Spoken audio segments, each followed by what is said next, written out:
반갑습니다.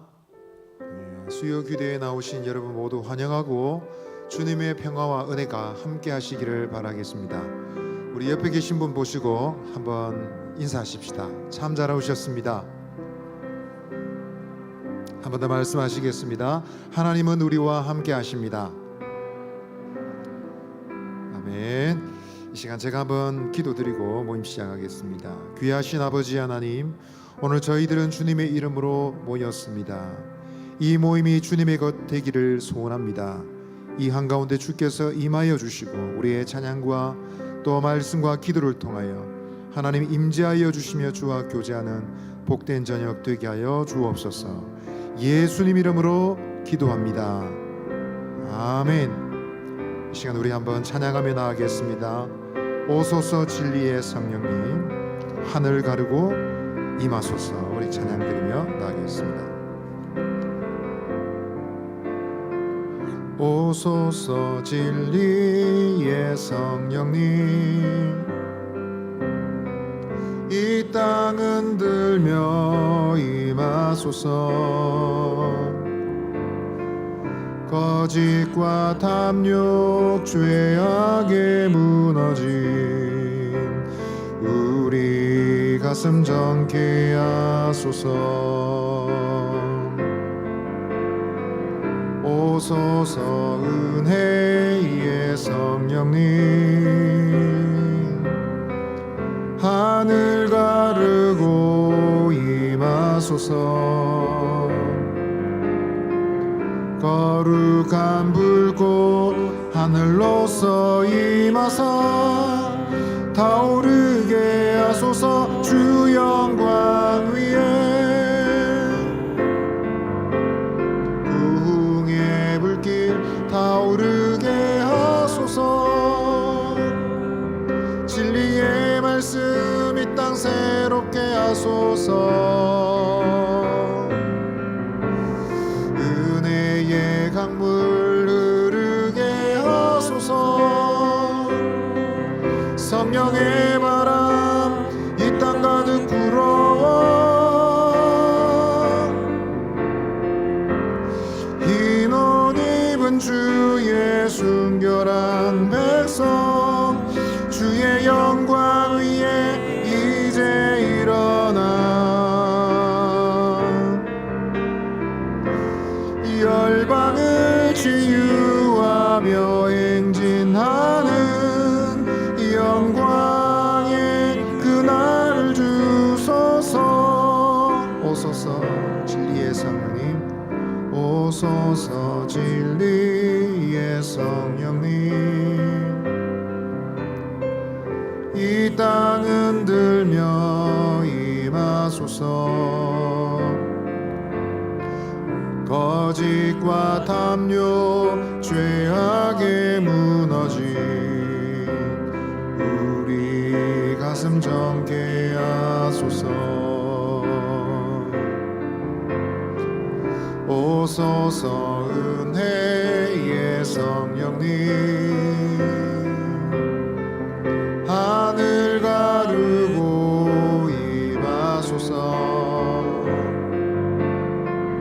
거룩한 불꽃 하늘로서 임하사 타오르게 하소서. 주 영광 위에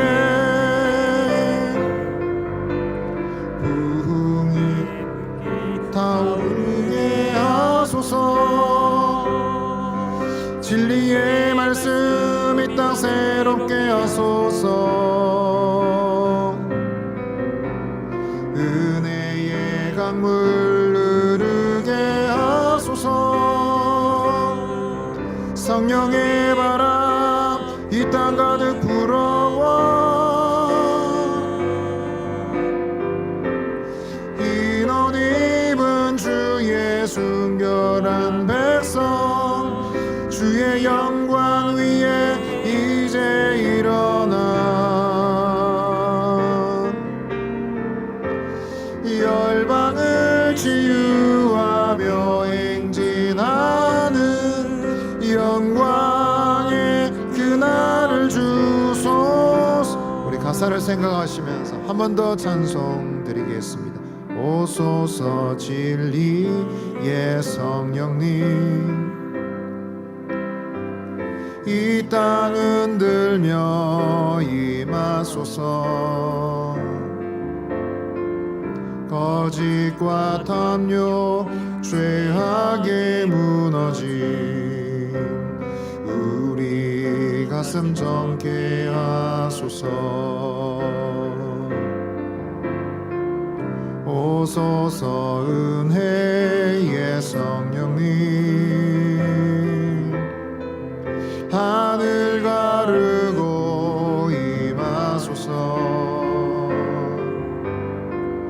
거룩한 불꽃 하늘로서 임하사 타오르게 하소서. 주 영광 위에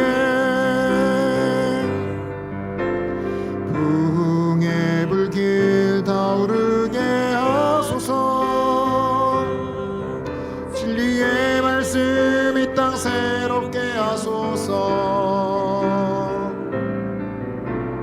은혜의 강물 흐르게 하소서.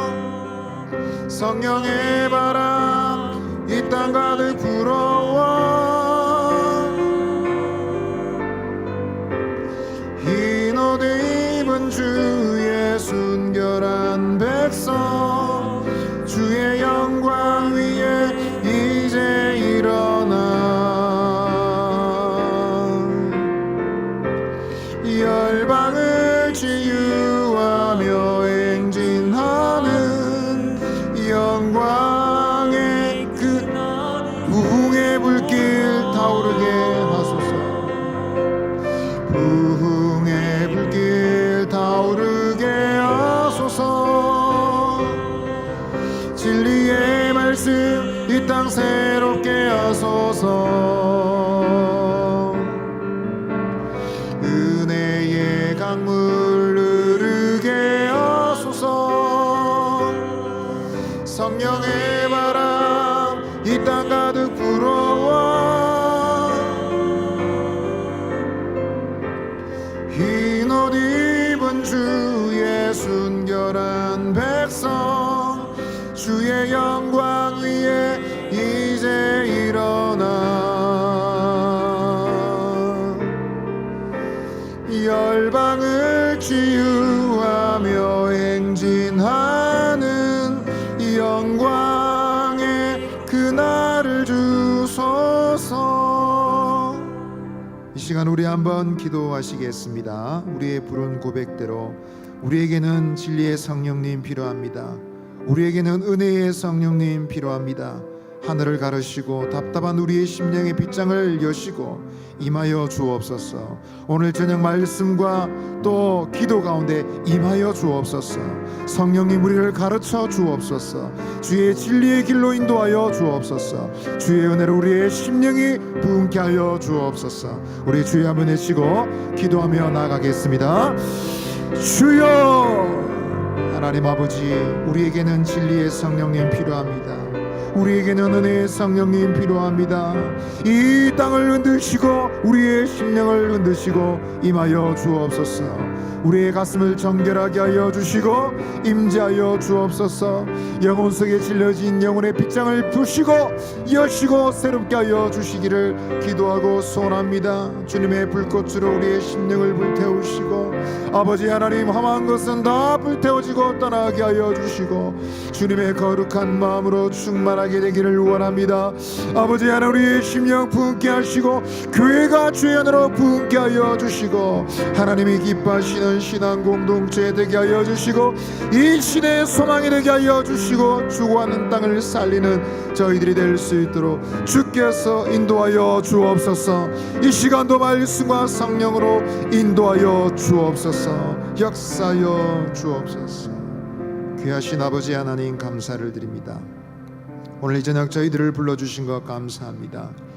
말씀과 성령이 저희들에게 필요하오니 임하여 주시옵소서. 우리를 진리 가운데로 인도하여 주옵소서. 때로는 저희들은 미련하고 우둔하여 좌우를 분별하지 못하는 자 같습니다. 주님의 진리가 어디인지 하나님의 뜻이 어디인지 알지 못한 채 살았던 시간을 회개합니다. 오늘 이 저녁 또 말씀을 들을 때 거룩한 성령님 주님의 뜻을 깨닫게 하시고 하나님의 그 귀하신 뜻에 우리의 삶을 들여 헌신하는 결단하는 이 저녁 될 수 있도록 인도하여 주옵소서. 이 시간 함께 해주시기를 원하옵고 예수님 이름으로 기도하옵나이다. 아멘. 6월 암송 구절 이 시간 한번 암송하시겠습니다. 6월 암송 구절입니다. 시작. 요한복음 15장 5절 말씀. 나는 포도나무요 너희는 가지라. 그가 내 안에 내가 그 안에 거하면 사람이 열매를 많이 맺나니 나를 떠나서는 너희가 아무것도 할 수 없음이라. 요한복음 15장 5절 말씀. 아멘. 오늘 하나님께서 우리에게 주신 말씀은 느헤미야서 8장 1절로 18절입니다. 구약성경 느헤미야서 8장 1절로 18절 말씀입니다. 우리 한 절씩 교독하도록 하겠습니다. 느헤미야서 8장 1절로 18절입니다. 우리 한 절씩 교독하겠습니다. 이스라엘 자손이 자기들의 성읍에 거주하였더니 일곱째 달에 이르러 모든 백성이 일제히 수문학 광장에 모여 학사 에스라에게 여호와께서 이스라엘에게 명령하신 모세의 율법책을 가져오기를 청하매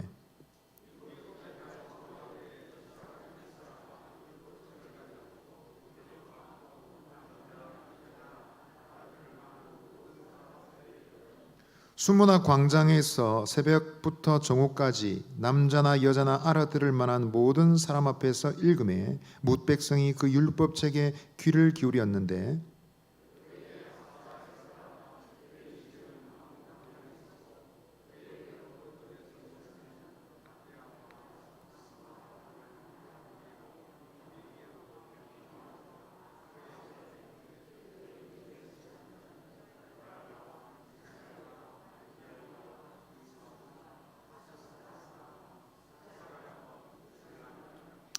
에스라가 모든 백성 위에 서서 그들 목전에 책을 펴니 책을 펼 때에 모든 백성이 일어서니라.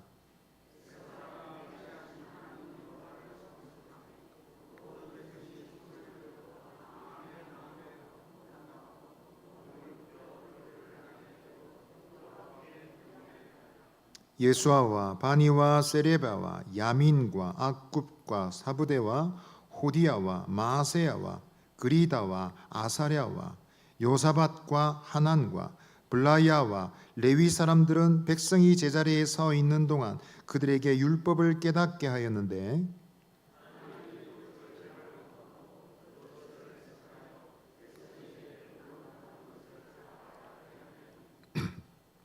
백성이 율법의 말씀을 듣고 다 우는지라. 총독 느헤미야와 제사장 겸 학사 에스라와 백성을 가르치는 레위 사람들이 모든 백성에게 이르기를 오늘은 너희 하나님 여호와의 성일이니 슬퍼하지 말며 울지 말라 하고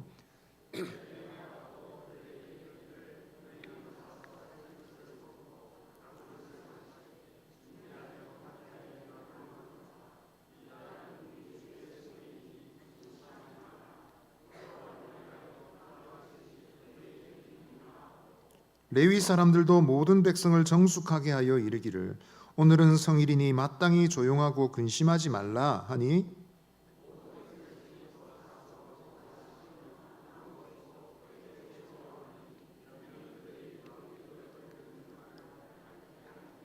그 이튿날 뭇 백성의 족장들과 제사장들과 레위 사람들이 율법의 말씀을 밝히 알고자 하여 학사 에스라에게 모여서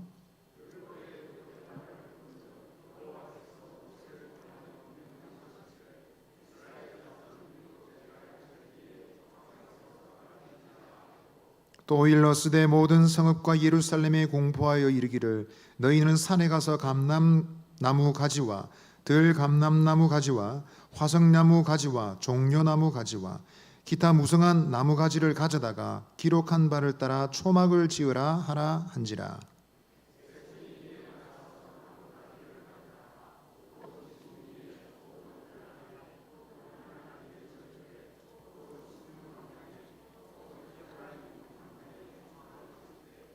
사로잡혔다가 돌아온 회중이 다 초막을 짓고 그 안에 거하니 눈의 아들 여호수아 때로부터 그날까지 이스라엘 자손이 이같이 행한 일이 없었으므로 이에 크게 기뻐하며 에스라는 첫날부터 끝날까지 날마다 하나님의 율법책을 낭독하고 무리가 이레 동안 절기를 지키고 여덟째 날에 규례를 따라 성회를 열었느니라. 아멘.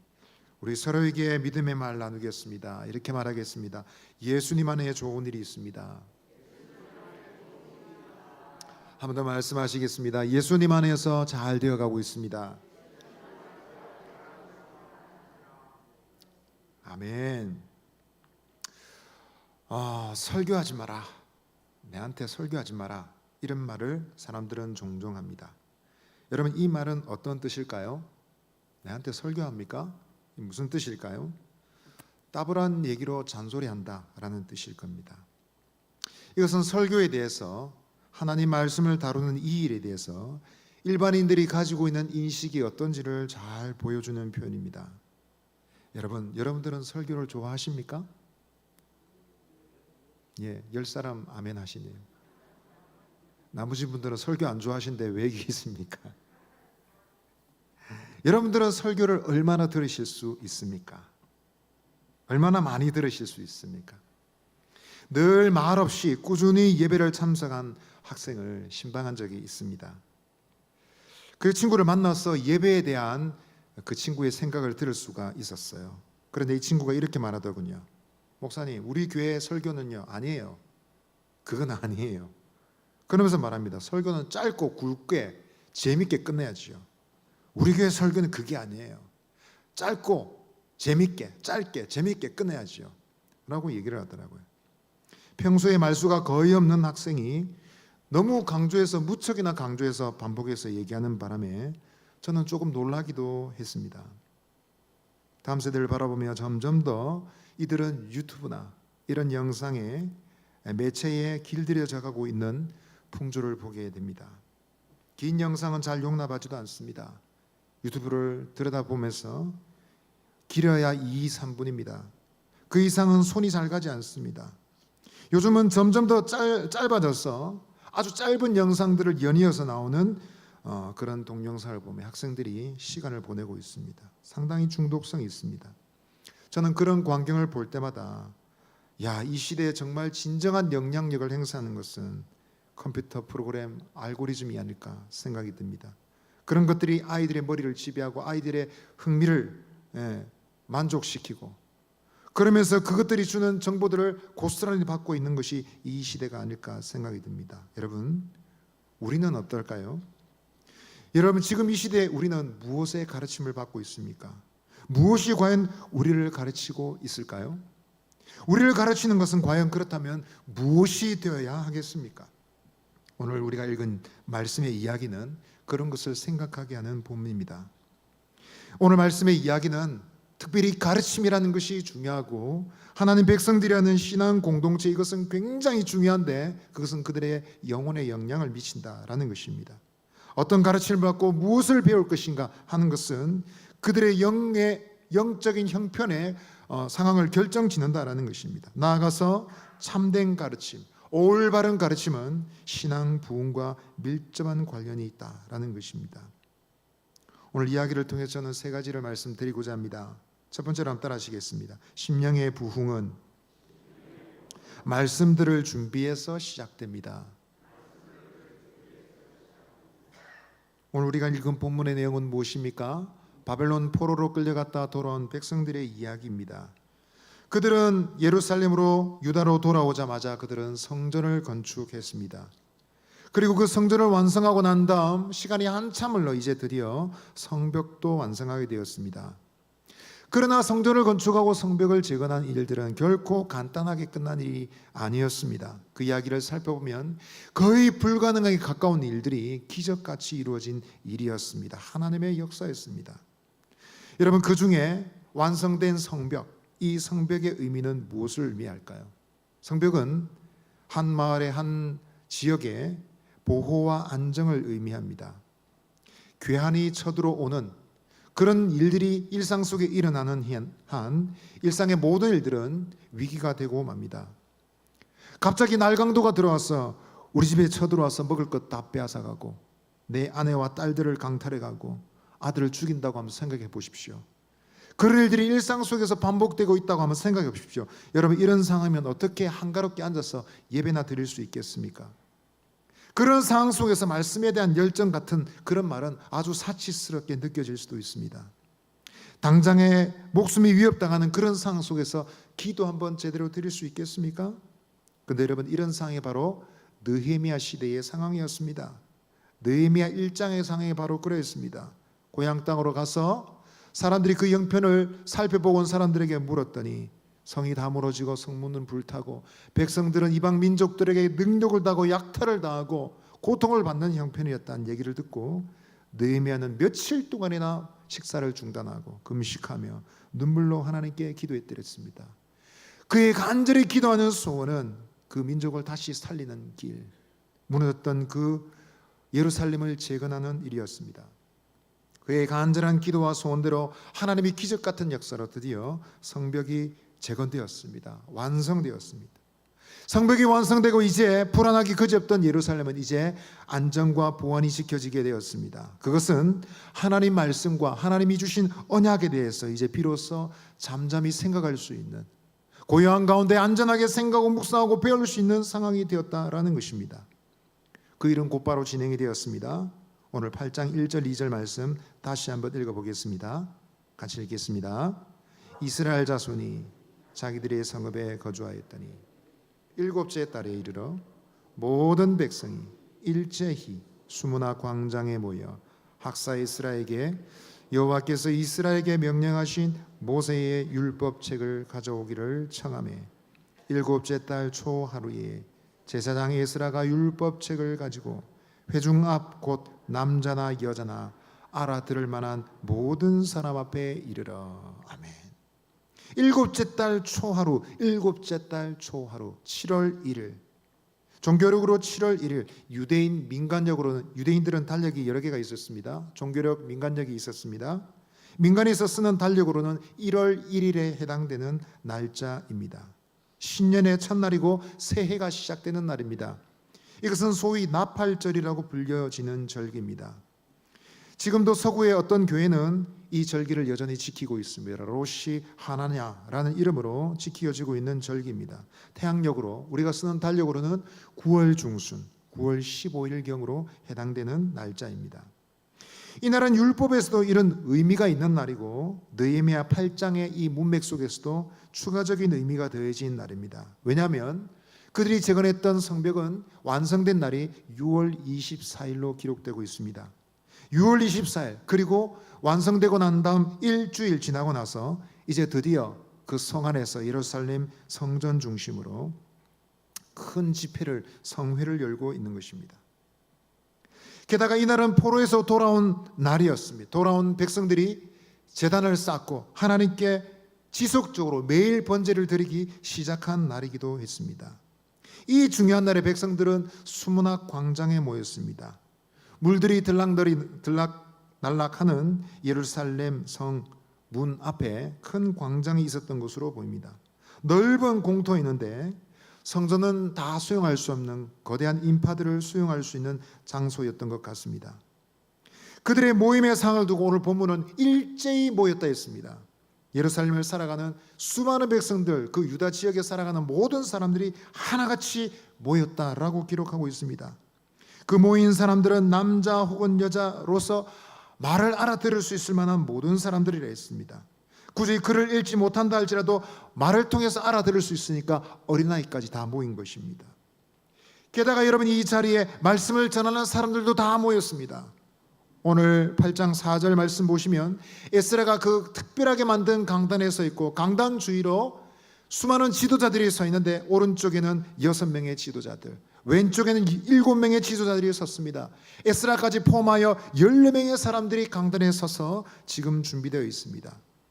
이 사람들은 하나님의 말씀을 전하기로 준비된 사람들입니다. 왜 이렇게 함께 서 있을까요?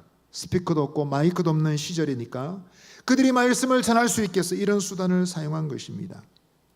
함께 강단에 선 사람들은 에스라가 백성들 가운데 특별하게 구별하였거나 아니면 에스라의 문화에서 말씀의 가르침을 받고 훈련받은 사람들이었던 것으로 보입니다.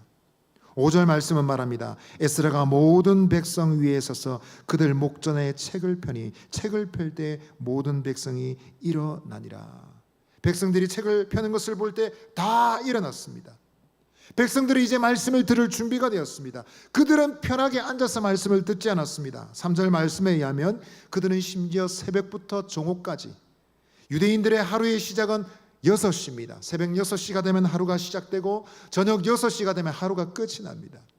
아침 6시부터 시작해서 정오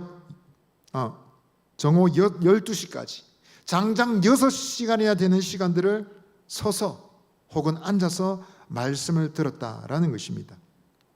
설교를 듣는데, 하나님 말씀을 듣는데 6시간 동안이나 시간을 투자했다. 이 장면을 볼 때 우리는 여러분 놀라지 않을 수가 없습니다. 그들은 말씀을 들을 준비가 되어 있었던 것입니다. 다 모여서 시간을 투자해서 에너지를 다해서 남녀노소 불문, 젊은 사람 나이 든 사람 불문하고 모든 사람이 다 모여서 말씀을 듣는 일에 시간을, 막대한 시간을 투자해서 그들은 준비되어져 있었다라는 것입니다. 믿음의 식구 여러분, 여러분들은 말씀을 들을 준비가 되어 있습니까? 여러분들은 설교 말씀을, 하나님 말씀을 가까이 할 준비가 되어 있으십니까? 말씀을 듣는 자들의 여러분들은 어떤 모습으로 나아가고 계십니까? 준비된 마음과 준비되지 않는 마음은 결코 같을 수가 없습니다. 예배 시간이 시작된 지 한참 되었는데도 시간에 쫓겨서 헐레벌떡 뛰어와서 앉아있으면 땀을 닦고 호흡을 진정시키는 동안에 설교는 3분의 1 지나가 버립니다. 이제 내가 마음을 진정시키고 정신을 차려서 말씀을 귀를 기울여 보려 치면 설교가 끝나버립니다. 어떤 이들은 토요일 밤늦게까지 뭔가를 합니다. 물론 그 일이 중요한 일일 수 있습니다.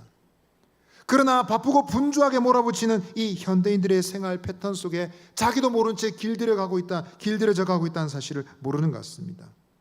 그런 문화 속의 분위기 속에서 우리도 모르는 채 매우 피곤하고 지친 고단한 일상들을 지나가게 됩니다.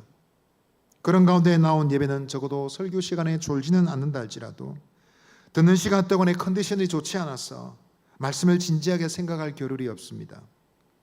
그런 상황이 되면 자꾸만 시계가 신경이 쓰이고 시간이 신경이 쓰입니다. 드디어는 설교가 너무 길다고 불평이 쏟아져 나오기 시작하는 것입니다. 믿음의 식구 여러분, 우리는 항상 우리 마음에 하나님 말씀을 받을 준비가 되어야 되겠습니다. 우리의 영과 육체가 전인격적으로 말씀을 들을 준비가 될 수 있도록 준비해야 되겠습니다.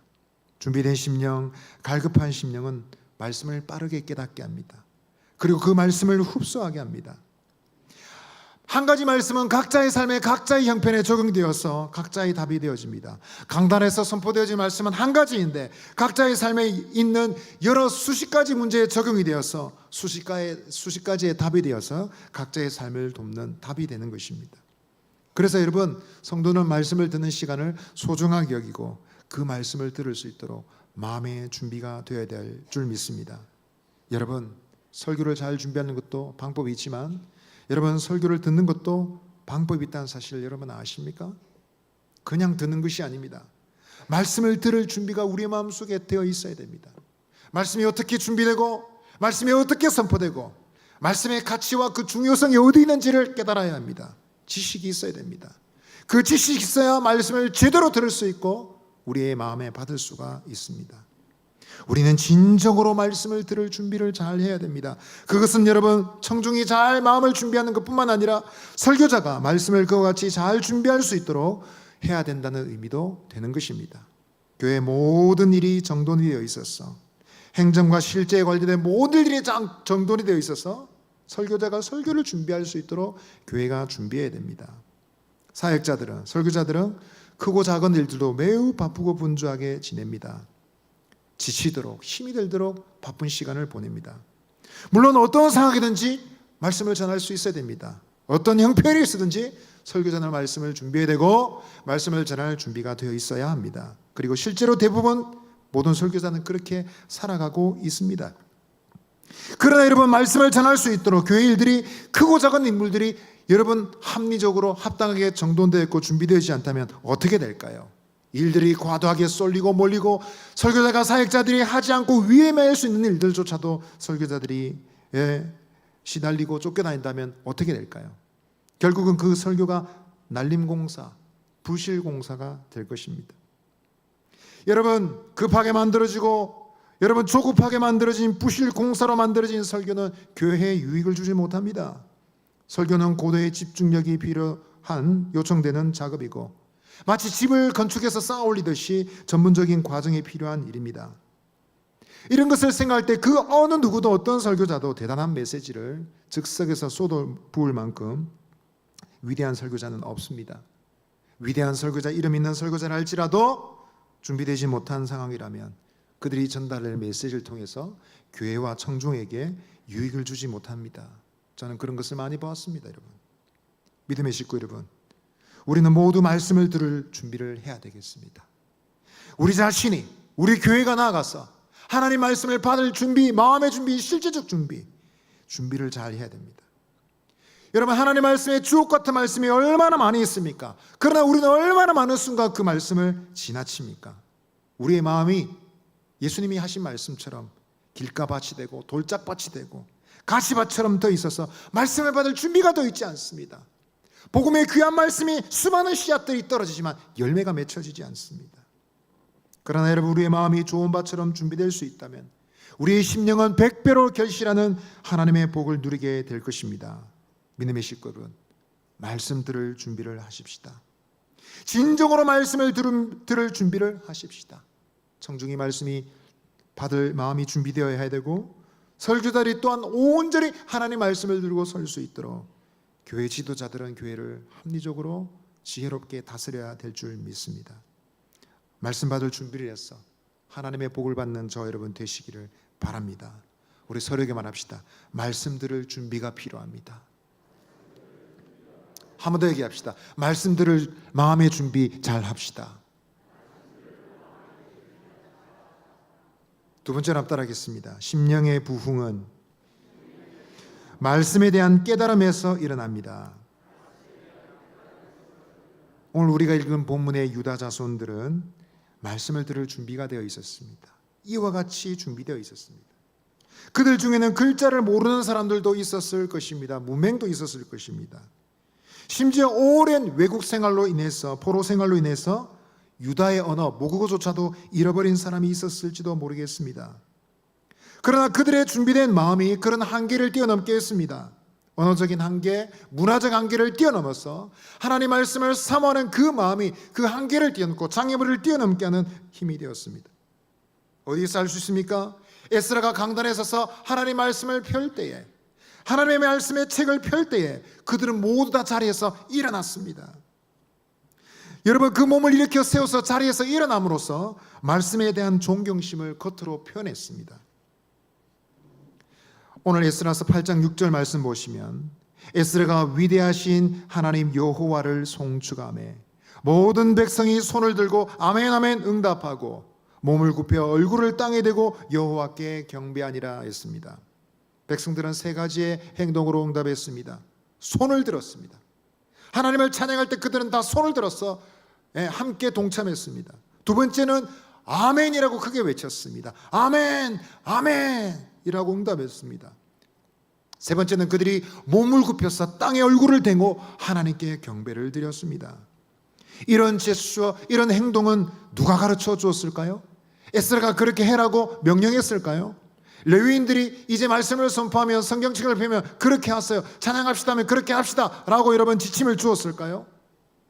그렇지 않을 것입니다. 여러분, 군중 속에 있는 누군가가 먼저 했을지 모릅니다. 어떤 사람이 먼저 손을 들고 아멘이라고 크게 외쳤을지 모릅니다. 그리고 누군가는 그것을 따라 했을 것입니다. 그런 거룩한 모방은 금세 그 모여있는 공동체의 일체감을 만들어내었습니다. 그래서 그들 모두의 반응이 되었습니다. 마침내 회중 가운데는 하나님을 경외하는 마음으로 가득 채워졌습니다. 그들은 하나같이 엎드려서 하나님께 경배를 드렸습니다. 이런 상황 속에 에스라는 말씀을 읽어 내려갔습니다. 그때 그 옆에서 돕는 사람들이 있었습니다. 오늘 여러분 낯선 사람들의 이름이 많이 등장해서 성경을 읽으실 때 여러분 힘들었던 것 같습니다. 조그만 낯선 이름이 등장하면 읽기가 쉽지 않습니다. 8장 7절에도 많은 사람의 이름이 등장하고 있습니다. 13명의 사람들, 그리고 레위인들이 함께 섰다라고 했습니다. 그들이 함께 서서 지금 하나님의 말씀을 함께 선포하고 있습니다. 스피커나 방송 시설이 없는 상황 가운데서 그들은 말씀을 효과적으로 전달할 수 있는 모든 방법을 다 동원했습니다. 여러분, 함께 서 있는 사람들은 무엇을 했습니까? 8장 7절 8절 말씀 보시면 그들에게 율법을 깨닫겠다 했습니다. 율법책을 낭독하고 그 뜻을 해석하여 백성에게 그 낭독하는 것을 다 깨닫게 하는 사람이었다라고 말했습니다. 왜 이런 과정이 필요할까요? 학자들은 말하기를 유다 자손들은 포로기를 거치면서 마침내 그들이 사용하는 언어가 달라졌다라고 말합니다. 고대 근동의 중심 언어가 되었던 아람어가 이제 그들의 상용어가 되어버린 것입니다. 그러나 성경은 히브리어로 기록되어 있습니다. 히브리어 성경을 들을 때 그 뜻을 번역하는, 그 뜻을 해석하는 사람들이 필요했던 것입니다. 그래서 에스라가 말씀을 선포하면, 읽으면 그 현장에서 즉각 말씀을 번역해서, 단어를 번역해서 이것은 이런 말입니다, 저것은 저런 뜻입니다, 이것은 이런 뜻입니다 라고 설명하는 사람들이 필요했던 것입니다. 그 13명의 레위인들이, 수많은 레위인들이 곳곳에 서서 선포되는 말씀이 무슨 뜻인지 백성들에게 즉각 가르쳐 주었습니다. 이와 같은 노력의 결과로 주어진 것이 무엇입니까? 12절은 말하기를 그 노력의 결과로 모든 백성들이 그 말씀을 밝히 알게 되었다라고 말합니다. 선포되는 말씀이 무슨 뜻인지 이제 확실하게 이해하게 된 것입니다. 여러분, 말씀을 이해하게 될 때 어떤 일이 일어나게 될까요?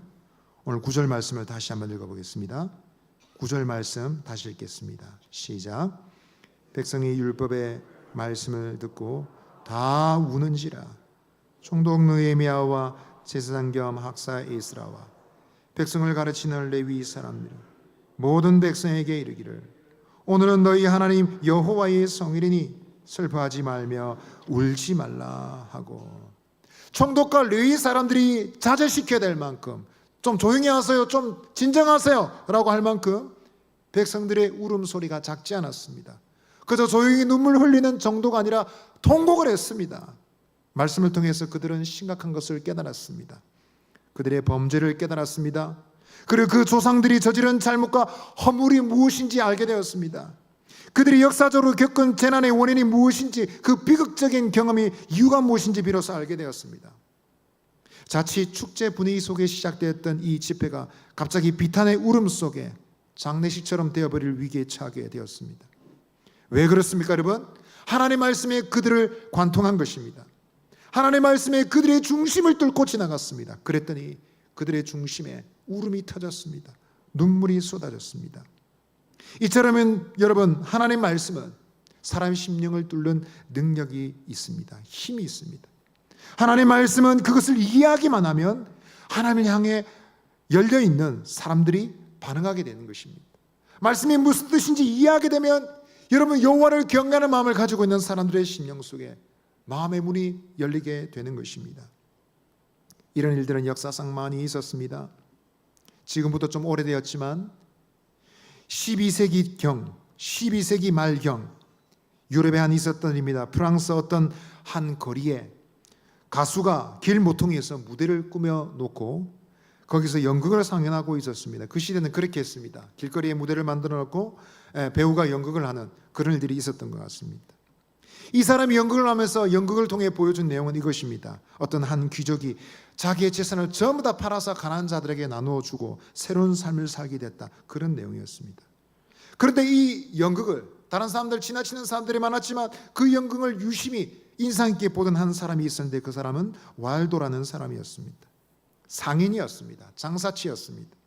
이 프랑스 상인이 그 연극을 보다가 깊은 감명을 받고 그 자리에서 예수를 믿게 되었습니다. 나는 예수를 믿겠습니다. 예수를 믿고 살겠습니다. 결단하게 되었습니다. 그리고 그 연극에서 다뤘던 내용 그대로 자신의 전 재산을 그리스도께 바쳤습니다. 이후에 그는 특별한 일을 했는데 성경을 프랑스어로 번역하는 작업을 위해서 재정적인 후원을 했습니다. 자기 힘을 다 바쳤습니다. 그리고 나중에는 그 자신도 탁발 수도승이 되었습니다. 여기서 탁발이란 말은 동냥하는 그릇을 내민다, 이런 뜻입니다. 원래 불교 용어인데 여기다 갖다 붙였습니다. 가난한 빈자가 되어서 돌아다니면서 빈 그릇을 구걸하면서 밥을 얻어먹으면서 하나님 말씀을 전하는 탁발 수도승이 되었다는 것입니다. 그런데 여러분, 이 왈도는 그 이후에 성경을 연구하면서 아주 혼란스러워했습니다. 왜냐하면 그 당시에 교회에서 가르치는 중요한 것들이 성경에는 등장하지 않았기 때문입니다. 연옥이나 교황의 권위에 대해서는 성경은 일절 언급하지 않았습니다. 그래서 고민하다가 성경의 말씀을 기준으로 그 두 가지를 모두 거부했습니다. 연옥은 없는 것이야, 교황의 권위라는 것은 성경의 지지를 받는 것이 아니다 라고 판단하게 되었습니다. 왈도가 새로운 시각으로 성경을 읽고 성경을 가르치자 수많은 추종자들이 모여들게 되었습니다. 그리고 그들은 자신을 일으켜서 리옹의 가난한 백성들이라고 불렀습니다. 여자와 어린아이를 포함한 가난한 백성들, 수많은 사람들이 모여서 이 사람들을 따르며 우리는 가난한 백성들입니다, 우리는 가난한 사람들입니다 라고 말했습니다. 그리고 그들의 모두의 특징은 누구나 이해할 수 없는, 알아듣기 힘든 라틴어가 아니라 프랑스어로 누구나 알아들을 수 있는 자국의 말로 성경을 읽고 성경을 또 말씀을 전파했습니다. 그 결과로 4년도 채 지나지 않아서 프랑스 전역에는 왈도파라는 사람이 뒤덮게 되었습니다. 여러분, 이 사람들은 나중에 왈도파라고 알려진 그리스도인들이었습니다. 그들이 위대한 신앙의 부흥, 말씀의 부흥을 경험한 방법은 너무너무 단순했습니다. 중세에서는 금지되어 있던 자국의 언어, 라틴어 외에 어떤 것으로도, 다른 언어로도 성경을 읽어서는 안 된다. 성경은 오직 라틴어로만 읽어야 된다. 여러분, 신성한 문자라면 차라리 히브리어로 읽어야 되지 않겠습니까? 헬라어로 읽어야 되지 않겠습니까? 그러나 교회는 잘못된 판단 가운데 있었습니다. 라틴어 외의 성경을 읽은 것은 이단이다 판단했습니다. 그래서 이 사람들을 여러분 이단으로 정죄하고 종교 재판에서 처형을 명했습니다. 수많은 신자들이 십자군에 의해서 학살당하고 남은 생존자들은 독일이나 스페인 같은 곳으로 피신해야 될 만큼 그들은 핍박을 받았습니다. 역사상 우리가 볼 때 그들의 영향력은 잠깐 있다 사라진 것 같았지만 그들의 말씀에 대한 영향, 말씀에 대한 열정, 하나님의 말씀이 가르친 대로 믿는 것이 맞고 하나님의 말씀이 가르친 대로 따르는 것이 옳다라는 그 정신은 계속 이어졌습니다. 마침내 종교개혁자들에게까지 그 정신은 연결되었고 부패한 교회를 집어치우고 원래의 원형을 복원하는 개신교가 비로소 시작되게 된 것입니다. 여러분, 지금도 그 똑같은 정신으로 말씀을 있는 그대로 대하고 말씀을 있는 그대로 읽는 사람들은 그 말씀의 생명력에 다다를 줄 믿습니다. 히브리서 4장 12절 13절 말씀은 이렇게 말합니다. 같이 한번 읽겠습니다. 시작. 하나님 말씀은 살아있고 활력이 있어 저의 날선 어떤 검보다도 예리하여 혼과 영과 및 관절과 골수를 찔러 쪼개기까지 하며 또 마음의 뜻을 판단하니 지으신 것이 하나도 그 앞에 나타나지 않음이 없고 우리의 결산을 받을 시의 눈앞에 만물이 벌거벗은 것 같이 드러나느니라. 아멘. 말씀은 생명력이 있습니다. 살아있습니다. 좌우의 날섬 검과 같습니다. 심령과 골수를 찔러 쪼갭니다. 마음속에 있는 생각과 뜻을 다 들춰냅니다. 그래서 이 말씀은 능력이 있습니다. 말씀을 있는 그대로 성경의 정신을 따라 대하고 읽고 전한다면 변화가 없을 수가 없습니다. 예수님 말씀하신 대로 한 알의 씨앗이 땅에 떨어지면 좋은 밭이기만 하면 100배로 결실을 한다고 하셨지 않습니까? 그 좋은 밭에 대해서 예수님이 설명하시는 바는 이와 같습니다. 누가복음 8장 15절에 좋은 땅이 있다는 것은 착하고 좋은 마음으로 말씀을 듣고 지키어 인내로 결실하는 것이니라. 여러분, 착하고 좋은 마음이 무엇입니까? 여러분, 말씀을 존중하는 마음이죠.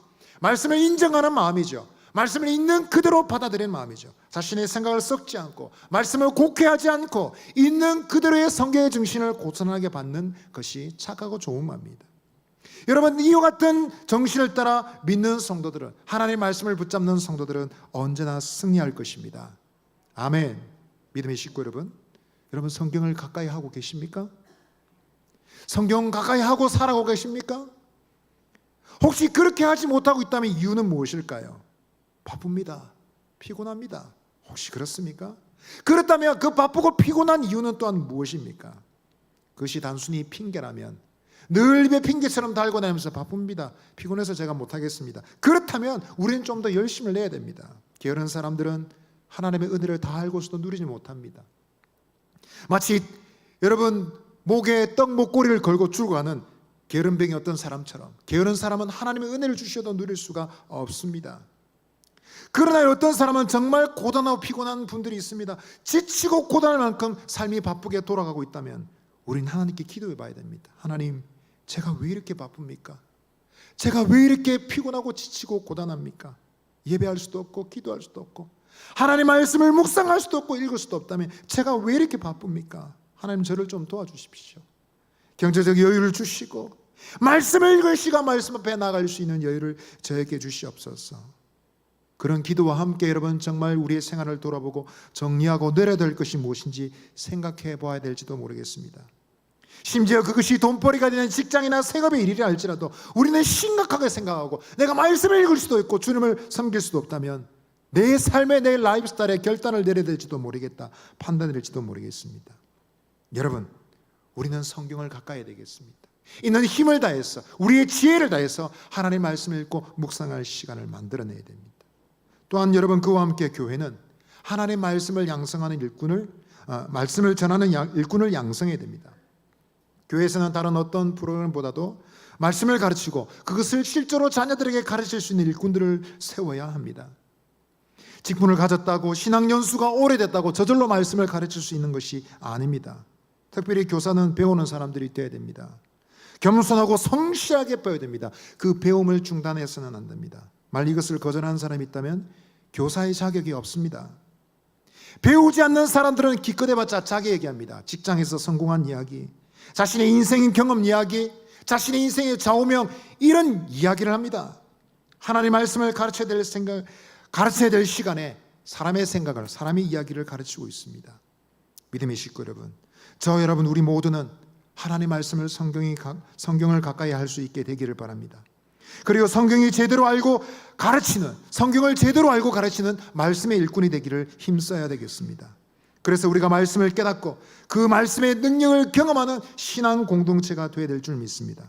말씀을 대하고 그것을 전하는 일을 존중하는 교회, 말씀을 귀하게 여기고 그것을 소중하게 여기는 그런 문화를 확립시켜 나가는 그런 교회가 되어야 되겠습니다. 신앙 부흥은 그냥 오는 것이 아닙니다. 우리는 준비되어야 될 것입니다. 마지막 한번 따라하겠습니다. 심령의 부흥은 경건한 반응을 불러일으킵니다.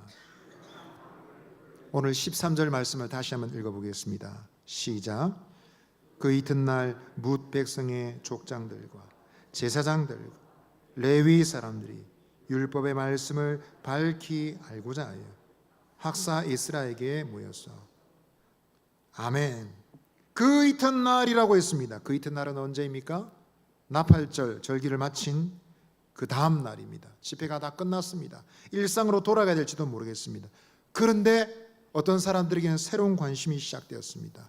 족장이고 제사장이고 레위인들이었습니다. 그들의 마음에 억누를 수 없는 호기심과 궁금증과 열정이 일어나게 되었습니다. 그것은 여러분 그들이 들었던 이 말씀을 더 확실하게 밝히 알고 싶다라는 것이었습니다. 그래서 그들은 에스라를 찾아갔습니다. 에스라를 찾아가서 학사인 그 에스라에게서부터 그 말씀의 뜻이 무엇입니까? 그 말씀의 진정한 의미가 무엇입니까? 라는 것을 다시 듣기를 원했다라는 것입니다.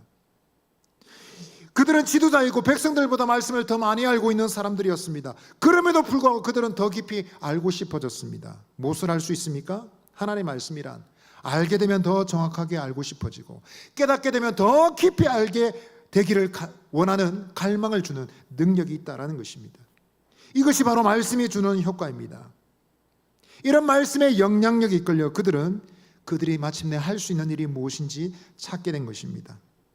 그들이 들었던 율법의 말씀이 무엇이겠습니까? 창세기부터 신명기까지 모세 오경이었을 것입니다. 그들이 알고 싶었던 내용, 호기심을 가지게 된 내용은 무엇이었을까요? 아브라함과 이삭과 야곱과 요셉의 흥미진진한 이야기, 모세를 통해서 애굽의 10가지 재앙을 내리신 이야기, 홍해를 가르신 그런 긴박한 이야기, 스릴 넘치는 이야기가 아니었습니다. 그들이 찾았던 이야기는 바로 이것이었습니다. 오늘 14절 말씀 다시 읽어보겠습니다. 14절입니다. 시작. 율법에 기록된 바를 본즉 여호와께서 모세를 통하여 명령하시기를 이스라엘 자손은 일곱째 달 절기에 초막에서 거할지니라 하여. 아멘. 민수기 29장, 레위기 23장, 신명기 16장에서 말하고 있는 초막절 규례에 대해서 그들은 집중하게 되었습니다. 그것을 알고 싶어 했던 것입니다. 왜 그랬을까요, 여러분? 일곱째 달이면 그들이 바로 처한 시간입니다. 그들이 지냈던 그 시간 7월 1일, 그 율법에서 말하고 있는 그 동일한 시간대에 뭔가 말했는데 그것이 무엇인지 알기를 원했던 것입니다. 종교력 7월에 바로 그 절기, 바로 그때 그들에게 주어진 규례입니다. 초막절 규례입니다. 여러분, 이스라엘 초막절은 이스라엘이 지켰던 3대 절기 중에 하나입니다. 이렇게 유명하고 이렇게 중요한 절기를 그들이 다시 들여댈 만큼, 다시 배워될 만큼 그 시대는 율법에서 흐릿하고 불분명하게 많이 떠나왔던 시대였던 것입니다.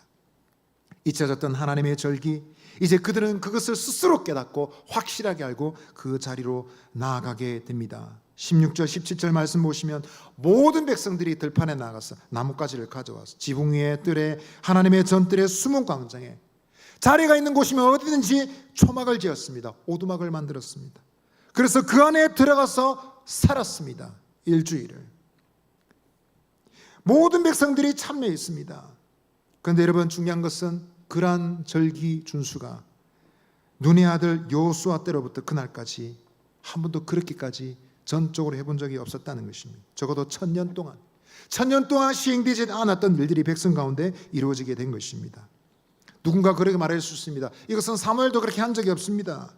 다윗 왕 시대도 한 적이 없습니다. 왜 됩니까? 라고 따져 물었을지 모르겠습니다. 그러나 그들 공동체는 오직 말씀의 정신으로 무장했습니다. 하나님 말씀이면 하자, 하나님 말씀 아니면 하지 말자. 말씀이 가라고 한 것까지 가고, 말씀이 가라고 한 데까지 가고, 말씀이 가지 말라고 한 것은 가지 말자. 이것이 바로 그들의 정신이었습니다. 그리고 그것은 그 후대에 이어지는 수많은 경건한 사람들의 정신이었습니다. 칼빈의 가르침이기도 하고 우리 장로교의 전통이기도 합니다. 여러분, 이와 같은 일의 결과는 무엇입니까? 결과적으로 모든 백성들이 기뻐했다고 합니다. 초막에 지냈는데 기뻐하고 즐거웠다고 합니다. 크게 기뻐했다고 말합니다. 초막이 어떤 곳입니까? 바닥은 울퉁불퉁하고 불편한 곳입니다. 있기도, 머물기도, 식사하기도 불편한 곳입니다. 불편하게 식사하고 불편하게 잠을 자는데 등에 돌이 베기고 벌레가 잠자리에 기어오를 수 있는데 그들이 기뻐했다라고 말합니다. 무엇입니까, 여러분? 말씀을 준행하면 기쁨이 있습니다. 하나님의 뜻을 따르는 순종이면 불편한 것도 즐거운 것입니다. 이것은 거룩한 정서입니다. 경건한 감정입니다. 사람이 흉내낼 수 있는 것이 아닌 것입니다. 그래서 오늘 18절은 말합니다. 에스라는 첫날부터 끝날까지 날마다 율법책을 낭독하고 무리가 이래 동안 절기를 지키고 여덟째 날에 규례를 따라 성회를 열었느니라. 드디어 초막절 규례가 온전히 준수되고 있는 것입니다. 거룩한 선순환이 일어나고 있습니다. 말씀을 듣고 그들은 말씀을 더 깊이 깨닫게 되고, 말씀을 깨닫니 말씀을 실행하게 되고, 실행하면서 말씀을 다시 듣고 다시 그들의 심령이 부흥하게 되고, 영적 부흥의 선순환이 반복되고 있는 것입니다. 믿음의 식구 여러분, 우리는 무엇을 생각할 수 있습니까? 우리는 말씀을 듣고 난 다음에 그 말씀을 잊지 않기 위해서 우리의 삶에 실천하는 생활로 옮겨가야 함을 깨달을 수 있습니다. 여러분들은 말씀을 듣고 말씀을 순종하기를 힘쓰십니까? 많은 경우 많은 사람들은 본인이 듣기 원하는 말만 듣기 좋아합니다. 그러고는 여러분 듣고 돌아서서는 실천하기를 거부합니다. 다음으로 미룹니다. 다음에 하지 뭐. 그리고 또다시 다음에 설교를 들을 때는 적용과 실천을 있는 상태에서 말씀을 다시 듣습니다. 점점 마음이 무뎌지고 양심이 무뎌져 죽어갑니다. 여러분, 그러나 살아있는 사람들은 말씀을 듣고 내가 주를 위해서 어떻게 살지를 생각하는 사람들이 됩니다. 병든 분들을 위해서 기도했으면 그 다음에 무엇을 할지 생각해 봐야 됩니다. 이분을 고쳐주시옵소서, 새롭게 해주시옵소서 기도했다면 우리가 그 일을 위해서 나 자신은 무엇을 할 수 있을지 생각해 봐야 됩니다. 지난 주일 저희들은 어려운 처지에 있는 분을 찾아뵀습니다. 그 처지가 얼마나 열악한지, 얼마나 힘든지 우리는 목격했습니다. 그 작은 신방을 마치고 각자가 심각한 고민을 가지고 헤어졌습니다. 어떡하지? 그런데 여러분, 속수무책으로 보여줬던 그분의 처지에 드디어 돌파구가 마련되었습니다. 그것은 함께 신방했던 한 분 중에 한 분이 방법을 찾아서 애썼던 것입니다. 사방팔방 전화를 하고 여기 묻고 저기 묻고 밤잠을 설치셨다고 합니다. 드디어 돌파구를 찾았습니다. 희망이 생겼습니다. 지금은 기쁨이 있습니다. 여러분, 어떤 분은 젊으실 적에 불행한 사고로 장남의 가장을 잃어버렸답니다. 4식구 중에 3명이 목숨을 잃어버렸습니다. 정말 불행한 사고였습니다. 그분의 말로는 그 당시에 화병이 걸려서 죽고 싶더랍니다. 따라서 죽고 싶은 충동이 한두 번이 아니었다고 말합니다. 그런데 그분이 어떻게 우리 교회와 연결되었습니다. 그래서 교회에 가는 야유를 따라가셨다고 합니다. 교회당 지을 때 얘기라고 합니다. 오래전 얘기입니다. 어딘가 갔는데 들판에 가서 남반 여반 따로 나눠서 이렇게 앉았다고 합니다. 그러면 거기서 무슨 노래를 부르는데 찬송을 불렀답니다. 여러분, 들판에서 부르는 찬송이 뭐가 아름답겠습니까? 거기에 무슨 신디사이저가 있습니까? 유튜브 MR이 있습니까? 그냥 육성으로 노래를 부르는 거죠. 그런데 이 찬송이 이분의 마음을 움직였습니다. 나 같은 죄인 살리신, 나 같은 죄인 살리신 그 은혜 놀라워. 이 찬송을 부르는데 마음이 움직였습니다. 교회 나온 지 얼마 되지도 않는 분이 찬송을 듣는데 나가서 춤을 추고 싶더라 라고 말씀하셨습니다. 그 찬송을 들으면서 내 이번에 한 번 더 부르면 진짜로 내가 일어나서 나가서 춤을 추고야 말리라 생각했답니다. 여러분, 그 찬송을 부르는데 그토록 오래도록 채증처럼 걸려있던 삶의 화병이 내려가더랍니다. 신기하게 한 번도 그런 적이 없었는데 이 노래를 부르니까 내 속에 죽을 것 같은 화병이 내려가더라는 것입니다. 다시 화병을 내면 그 노래를 부르면 화병이 다시 내려갔습니다. 그래서 이분은 늘 그 찬송을 부르며 다녔습니다. 동네 아줌마들이 물었습니다. 아줌마 교회 다니요? 그러면 이분이 그래 말했습니다. 교회 와서 찬송 한번 불러보소. 화병이 내려갑니다. 찬송 한번 불러보이소. 화병이 없어집니다 라고 말했답니다. 그러면서 전도하셨습니다. 동생분도 전도하셨으며 지금은 자녀분 중에 한 분이 장로가 되어 계시다고 합니다. 여러분, 무엇을 알 수 있습니까? 여러분, 우리의 심령에 있는 부흥의 불은 그 사람을 가만히 있지 못하게 만듭니다. 부흥이라는 것이 있으면, 그 부흥의 불이라는 것이 있으면 사람을 절대로 가만히 있지 못하게 만듭니다. 말씀을 들은데 돌아서서 잊어버릴 수가 없습니다. 움직이게 만듭니다. 살아 역동하게 만듭니다. 반드시 실천하는 생활로 이어지게 만든다라는 것입니다. 믿음의 식구 여러분, 하나님의 말씀을 우리가 온 마음으로 받고 그 말씀을 실천하는 자리로 나아갈 수 있게 되기를, 그것을 연습하고 훈련하는 저와 여러분 되시기를 바랍니다. 진정한 말씀의 깨달음은 적용과 실천으로 이어집니다. 그리고 마침내 기쁨의 열매를 맺습니다. 믿음의 식구 여러분, 우리 속에 있는 말씀의 감격이 우리 속에 갇혀 있지 않게 합시다. 내가 그때 은혜 받았지, 그때가 내가 예수님 믿을 때 너무 행복했지, 감상적인 기억으로 끝날 것이 아니라 불편하고 어려워도 내게 손해가 있다 할지라도 실천으로 옮겨 말씀의 기쁨이 배가 되고 충만하게 되기를, 그와 같이 실천하는 삶으로 나아가기를 힘쓰는 저와 여러분 되시기를 바랍니다. 말씀 읽겠습니다. 심령의 부흥은 말씀을 들을 준비에서 시작됩니다. 심령의 부흥은 말씀에 대한 깨달음에서 일어납니다. 심령의 부흥은 경건한 반응을 불러일으킵니다. 여러분, 영적 부흥은 그냥 오지 않습니다. 우리의 심령의 부흥을 주시기를 갈망한다면 하나님 앞에 준비하십시다. 우리의 마음이, 우리의 교회가, 우리의 삶의 습관이 준비되어서 하나님 주신 은혜를 전심으로 받는 심령이 부흥하는 저와 여러분 되시기를 바랍니다. 우리 말씀을 생각하며 한번 찬송하겠습니다. 주의 말씀 받은 그날. 우리 1절만 찬송하겠습니다. 주의 말씀 받은 그날 참 기쁘고 복되도다. 이 기쁜 마음 못 이겨서 온 세상에 전하노라. 기쁜 날 주 나의 죄 다시 쓴 날 늘 깨어서 늘 기쁘게 살아가리.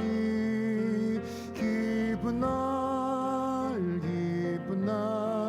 주 나의 죄, 주의 말씀 받은 그날, 주의 말씀 받은 그날 참 기쁘고 복되도다. 기쁜 마음 못 이겨서 온 세상에 전하노라. 기쁜 날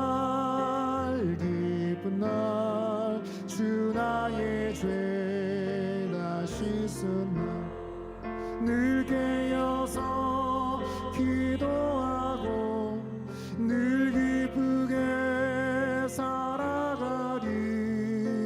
기쁜 날 주 나의 죄 다 씻은. 우리 마음에 손을 얹고 한번 기도하시겠습니다. 하나님, 우리의 심령이 부응하기를 원합니다.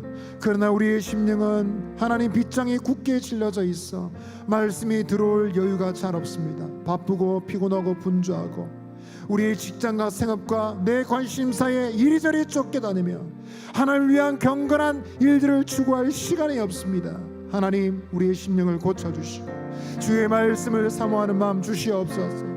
하나님 말씀을 올바로 받고 말씀을 들을 준비가 되어서 하나님 백성들에게 주고자 하시는 그 축복을 받을 수 있는 복된 심령이 되게 하여 주옵소서. 이 시간 우리 한번 기도하실 때 주여 나의 영혼 변화시켜 주옵소서. 심령이 부응하게 하여 주옵소서. 말씀을 온 인격으로 받게 하여 주시고 말씀을 깨닫고 심령의 부응을 경험하는 우리의 심령 되게 하여 주옵소서. 우리 주여 한번 내주시고 기도하며 나아가겠습니다. 주여, 하나님 아버지여, 이 시간에 기도합니다. 우리의 마음이, 우리의 중심이, 우리의 인격이 온 인격으로 주의 말씀을 받을 수 있기를 간절히 기도합니다. 돈 벌고 내가 좋아하는 일하고 하나님 원하는 일들을 위해서 내 온 시간을 바치고 에너지를 다 바치지만 하나님 말씀을 읽고 묵상하며 기도하며 경건한 일을 추구하는 시간이 없습니다. 아버지여, 저희들의 아버지 뒤바뀐 이 우선순위를 회개하고 아버지 하나님 기뻐하시는 삶으로 살아갈 수 있도록 인도하여 주옵소서. 아버지 백성들의 마음에 준비된 마음이 있으니 말씀을 주시었고 아버지 하나님 공동체 부흥으로 이루어졌던 유다 자손들의 신앙 부흥과 같이 오늘 우리의 심령이, 우리의 교회가 변화되기를 원합니다. 하나님이 주시는 이 영적 부흥의 역사를 경험하고 누리는 시간 되기를 원합니다. 아버지 하나님 은혜를 베풀어 주시고 긍휼을 베풀어 주옵소서. 우리 한 번만 더 기도하시겠습니다. 치유와 회복을 위한 특별 새벽기도 계속되고 있는데 아버지 하나님, 단순히 우리의 문제 해결받기 위해 기도하는 것이 아니라 우리의 심령에 영혼에 있는 시온의 대로를 맡고 있는 인생의 장애물들이 제거되기를 바랍니다. 하나님께로 곧장 나아가는 길이 열리기를 원합니다. 육신을 강건케 하시고 심령을 지르게 하실 때에 우리는 하나님께로 나아가겠습니다. 주께로 돌아가겠습니다. 아버지, 매일 있는 새벽 기도에 하나님 은혜 부어주시고 기도의 문 열어주시고 말씀의 문 열어주시고 우리의 심령 치유하시고 회복시켜 주실 때 우리의 교회가 심령이 부흥하는 은혜를 누릴 수 있도록 은혜를 더하여 주옵소서.